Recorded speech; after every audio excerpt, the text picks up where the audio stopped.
कहा जाता है कि चित्रकला एक ऐसी कला है जिसका संबंध मानव इतिहास की सबसे प्राचीन कलाओं से है। कंकड़ व पत्थरों को चट्टानों पर घिसने से शुरू हुई यह कला आज केमिकल रंगों व स्प्रे पेंट्स तक पहुंच चुकी है, परंतु इस दौरान इस कला का सफर बहुत ही अद्भुत रहा। हमारे आर्ट एंड कल्चर सीरीज के इस अंक में हम भारत में चित्रकला यानी पेंटिंग के इतिहास पर चर्चा करेंगे। भारत में चित्रकला।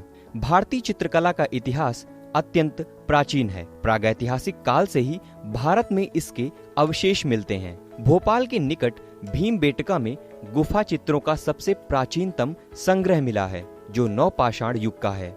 इन चित्रों में मनुष्य के दैनिक क्रियाकलापों को दिखाया गया है। दूसरे शब्दों में कहा जा सकता है कि भारत में जहां से मानव विकास की कहानी शुरू होती है, भारतीय चित्रकला की जीवन यात्रा वहीं से प्रसूत होती है।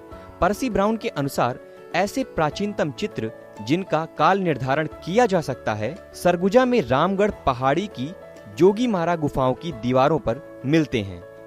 एक अनुमान के अनुसार ये भित्ति चित्र ईसा पूर्व पहली शताब्दी में बनाए गए थे। प्राचीन भारतीय साहित्य में भी चित्रकला के संबंध में सूचना प्राप्त होती है। विष्णु धर्मोत्तर पुराण में कहा गया है कि सभी कलाओं में चित्रकला श्रेष्ठ है तथा यह धर्म, काम, अर्थ, मोक्ष को देने वाली है। सम्रांगण सूत्रधार में भी इसी बात की पुष्टि करते हुए बनाया गया है कि चित्र सभी शिल्पों का मुख्य एवं संसार का प्रिय है। वात्स्यायन के कामसूत्र में 64 कलाओं का उल्लेख है, जिनमें चित्रकला का चौथा स्थान है। कालिदास के ग्रंथों रघुवंश, मेघदूत, मालविकाग्निमित्र, अभिज्ञान शाकुंतलम आदि से भी चित्रकला के विषय में जानकारी मिलती है। चित्रकला से तात्पर्य उन विविध प्रकार की चित्रकारियों से है जो भवनों की दीवारों, छतों, स्तंभों, पर्वत गुफाओं आदि पर अंकित मिलती हैं। पत्थर, चट्टान, धातु आदि के फलक पर जो चित्र या आकृतियां उकेर कर बनाई जाती हैं, उन्हें भी चित्रकला से संबंधित किया जाता है। रूप भेद। रूप भेद का अर्थ है ऐसी आकृति जिसकी किसी दूसरी आकृति से समानता न हो। वस्तु के भीतर जो सौंदर्य है उसको हम अपने अनुमान, चिंतन और भावनाओं द्वारा पहचान सकते हैं। इसी विभिन्नता को एक में संजोकर रखना ही रूप भेद है। किसी भी चित्र में रूपरेखाएं जितनी भी स्पष्ट, स्वाभाविक और सुंदर होंगी, चित्र उतना ही सुंदर बन पाएगा। किसी भी चित्र रचना में यह विशेष गुण होना आवश्यक है। रूप भेदों से अनभिज्ञ होने के कारण चित्र की वास्तविकता को नहीं आंका जा सकता। प्रमाण। प्रमाण का अर्थ है चित्र की सीमा तथा लंबाई चौड़ाई का निर्धारण करना। प्रमाण के द्वारा ही मूल वस्तु की यथार्थता का ज्ञान उसमें भरा जा सकता है। देवी देवताओं और मनुष्यों के चित्रों में क्या अंतर होना चाहिए, ये सभी बातें प्रमाण द्वारा ही निर्धारित की जा सकती हैं। भाव। भाव चित्र की अनुभूति से उभरते हैं। स्वभाव, मनोभाव और उसकी व्यंग्यात्मक प्रक्रिया का भाव ही हमारे शरीर में अनेक स्थितियां पैदा करता है। भाव व्यंजन के दो रूप हैं, प्रकट और अप्रकट।